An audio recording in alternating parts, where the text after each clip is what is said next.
Epsilon, the Edge of Silence. Part 3. The Engineering Solution.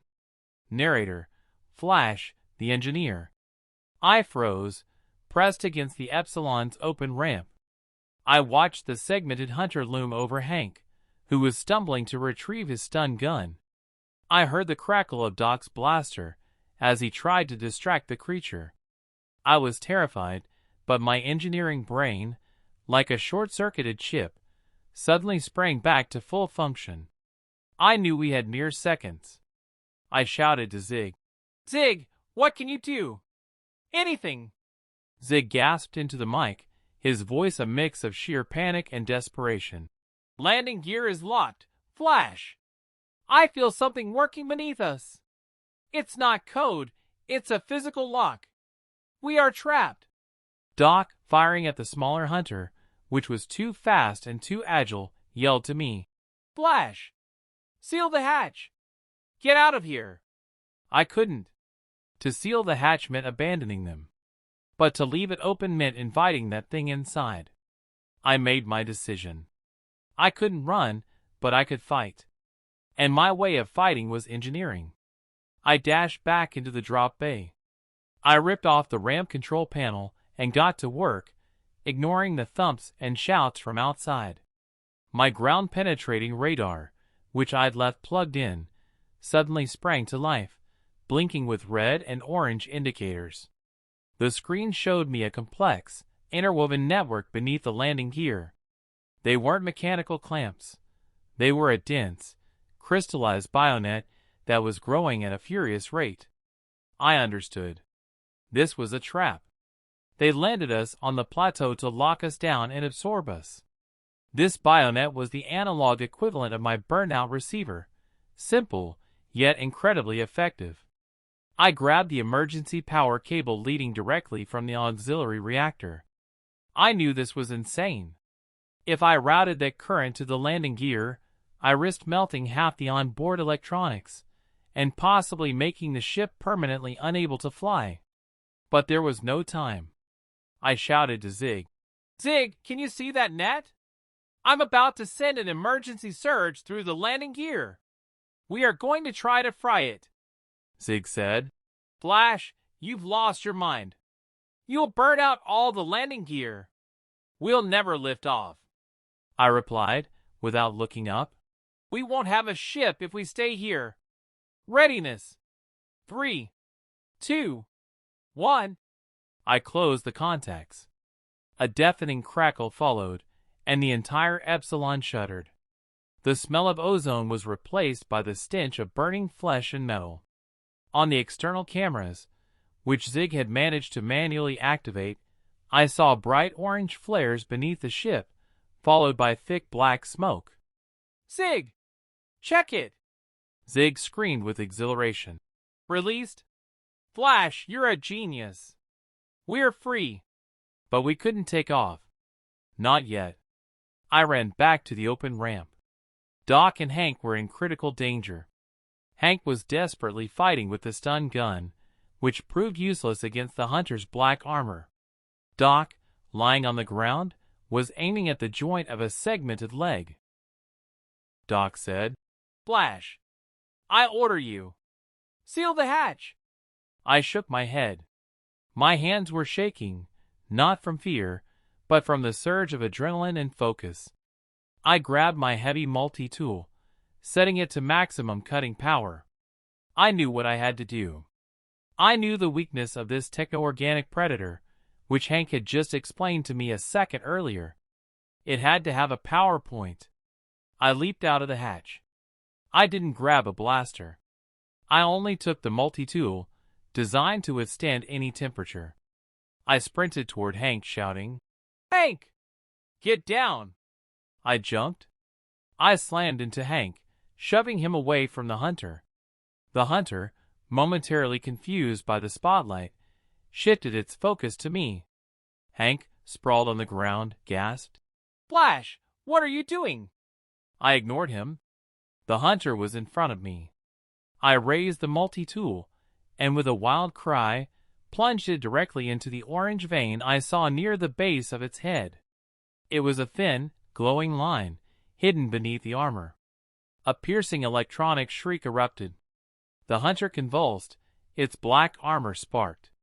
The fibers on its surface burst into flames like dry grass, and then it exploded in a splatter of black, viscous fluid and sparks. I stumbled back, shielding myself. The smoke and stench were unbearable. Doc, seizing the moment, scrambled up, grabbed Hank by his armor, and dragged him toward the ramp. Doc said, "Inside! Now!" The three of us bolted back to the ship before the second hunter, drawn by the explosion, appeared from behind a crystal. I was the last one in. I tumbled into the hatchway, barely hearing Doc's order. "Seal it!" The hatch slammed shut with a loud, metallic thud. A second later, a dull impact hit the outer hull. It was the second hunter. It was pounding the ship with its segmented limbs, but the Epsilon's armor held the blow.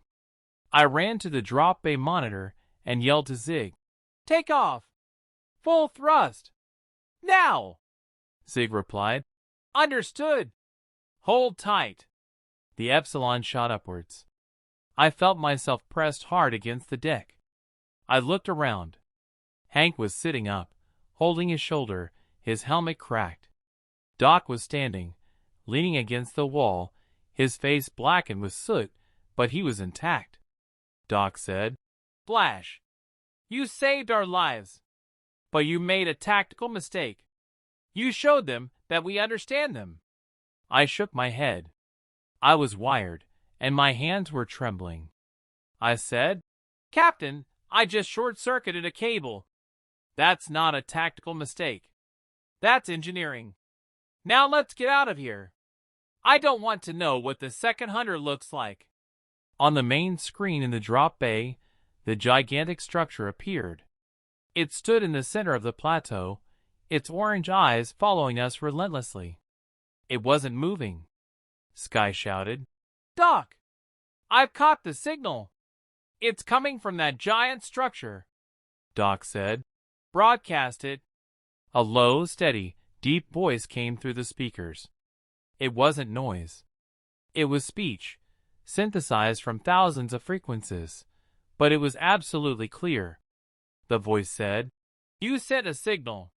You came. You left a trace. Now we come to you. Return is inevitable." We punched out of Xylos's atmosphere.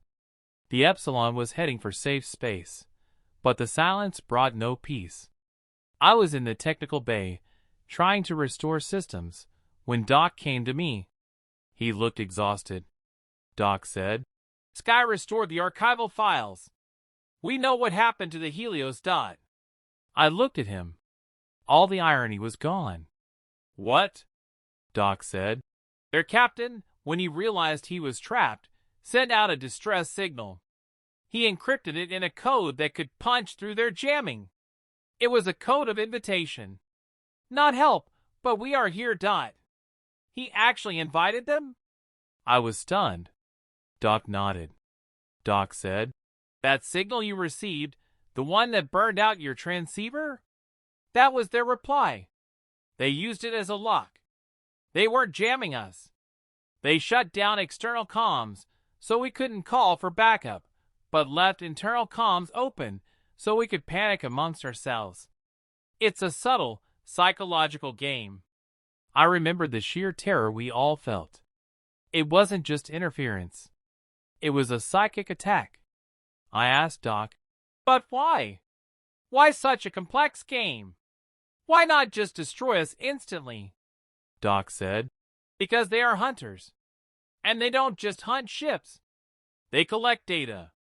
And they have a goal for which they are willing to sacrifice a couple of their dogs. They wanted us to act under pressure to leave a trace. And we did. My transceiver. Your short circuit," Doc corrected me. Doc said, "When you burned out your transceiver, you released an electromagnetic pulse. Look at this." He showed me his tablet. It was a recording from the external cameras, taken as we were entering hyperspace. I saw the gigantic structure, standing on Plateau A7, releasing a multitude of thin fibers into the sky, reaching out like tentacles toward us. Doc said, "Your EMP pulse was like a flash in the dark. They instantly determined our course. Your engineering victory became our strategic problem." I felt a cold sweat break out. We didn't escape. We just gave them our address. Sky came over the comms. Sky said, "Captain, I've stabilized the engines. We can initiate the jump, but I still can't establish contact with Earth." "Still blocked," Doc said. "They don't want us to warn Earth. They want us to lead them there." He turned to me. Doc said, "We have only one chance. We cannot go to Earth. If we do, the entire planet will find itself on Xylos' menu. We must give them a false trail. We must create a new anomaly." "How?" I asked. Doc said, "We need to hide. Hide in what you do best, in noise. I need you to create a constant, indistinguishable, absolutely random digital noise around the Epsilon. One that will overload their tracking systems. And while they sort through the chaos, we'll head to the deepest reaches of the galaxy, where no one would ever fly." I considered it. This meant overloading every system, working on the brink of failure to create the perfect digital camouflage. It was an engineering challenge worthy of me. I told Doc, "I can do it, but it will take all the resources. We will be flying blind. If anything goes wrong, we'll burn up." Doc smiled. It was that famous, ironic smile I hadn't seen since the mission began. Doc said, "Irony, Flash, is how we cope with the inevitable. Now go create your perfect noise. We are the Epsilon, and we won't lose just because someone is better at cable management than us. Now go, and don't forget to grab some coffee." I nodded. I turned and walked back to the technical bay. Hank was there, his wound treated. Hank said, "I think you deserve a bonus for saving the crew and for the most creatively destructive equipment failure in mission history." I approached my console. I didn't answer. I started working. I rewired, reprogrammed, connected what shouldn't be connected. I was creating chaos. And in that chaos lay my only hope. I knew this story wasn't over. We hadn't won. We had only postponed the inevitable. But as long as my code worked, as long as my noise drowned out the signal, we were free. And I was ready for the next round.